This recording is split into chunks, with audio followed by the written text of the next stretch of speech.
Today, you are reacting to this. What is this? What is that? A computer?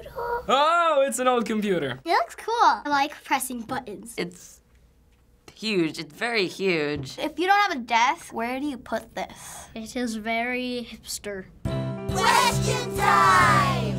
So it is an old computer. Yes. From the late 1970s or early 80s. What do you think of it just from looking at it? Kind of like those old televisions that are like very boxy. Go ahead, turn it on.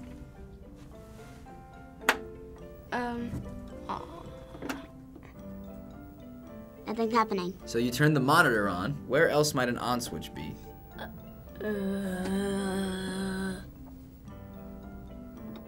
Oh, wait. Hello?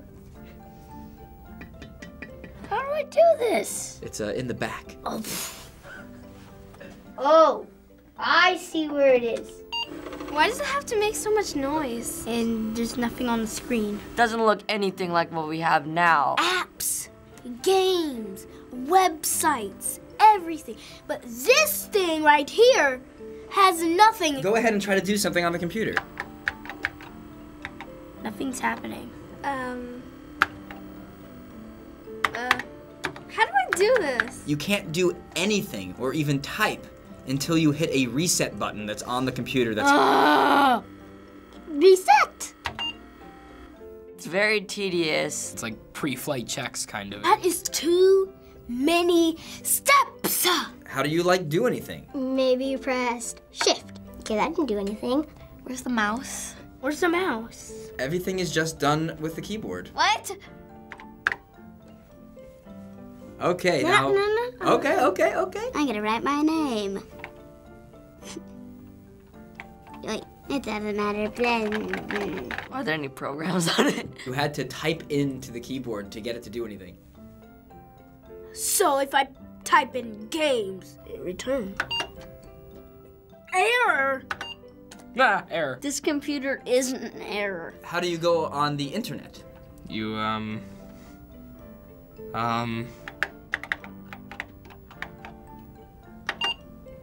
What? Pretty sure Timothy Berners-Lee didn't create it yet. There was no internet back then.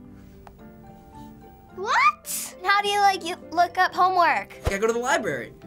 Who wants to do that? So computers back then could only do limited things. For example, you can do math, type documents, and code, but that's about it. Are you serious? That's mind-blowing. then it was the peak of technology. Now it seems kind of worthless. Well, it's kind of good because it was kind of the first technology, but the computers today are kind of better. Let's do some math. Go ahead, type in a math problem. 2 plus 2. Return. I don't say anything. When you just type numbers out, the computer doesn't know what you want it to do. It just sees the numbers. You need to give it a command to let it know, hey, I'm about to give you numbers. Answer the math problem. That doesn't make any sense. You have to give some sort of command and then type in what you want it to do? This would be the hardest thing in the world. So what you need to do is you have to type the word print first. Oh. Math has nothing to do with print. I don't get how you have to put print and nothing prints out. So just print, Oh, wait. return. Oh! It did it! I feel so proud of myself! Finally! Took 1,000 years. I don't get it. And I also don't get the 1970s. Person that was using this a long time ago must have a lot of codes right next to them. I don't want to do this anymore. So besides the computer, there is something else next to it. These things. Do you have any idea what those things are? Oh, it's a paper pencil. Power source. External disk drives. They're actually used for this. A CD. It's a CD case. A floppy disk. Oh, floppy disk. It was like a flash drive. They actually call that a floppy disk. Oh yeah, just floppy. That big computer has no hard drive on it. That's horrible. And why is it so big? So floppy disks were used to store data. Floppy disks could also come with programs on them. So the one you're holding has a version of DOS. Dots? Do you know what DOS is? No. No. No, I think it could be somebody's last name. Do you want to play a game on the computer? Yeah. Yes! Could you grab the floppy disk, please? Go ahead, put it in. How do I put this in? Oh, is the lid shut? All right, turn it around. No, other way. No, turn it around. It doesn't like suck it in? Shut it. Ugh. This isn't working. Do I have to press something? Print, Try it.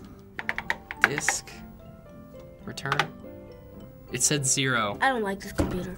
Really don't. If the computer was already on and you put in the disk, you gotta turn the computer off and turn it back on. Oh my gosh. You guys are crazy. Yes! It worked. Okay, let me help you. No. Yes. I don't like it. It works at least. No, I think the game I think it broke. messed up. Do I have to pay for it? Too much pixelation. Game over. It's green, which makes it look ugly. At least it's better than Flappy Bird. So every computer, even today, has something called a processor inside of it. And depending on how good your processor is how powerful the machine is. You would need at least 850 of those computers to equal the single power of this one small phone. What? How can they do that? Technology is awesome. Look at how humanity has used their intellect. Pretty awesome. So finally, would you want one of these today? Sorta. It's pretty cool. No, it can do really nothing. I have better things, so why would I want this? 3 decades ago, I would love to have this, but now this is just a footstool. No. You wouldn't use it? No. The games are boring. The stuff is boring. And the whole thing is boring. Thanks for watching this technological episode of Kids React. Leave a comment of which technology we should react to next. BYE. Return.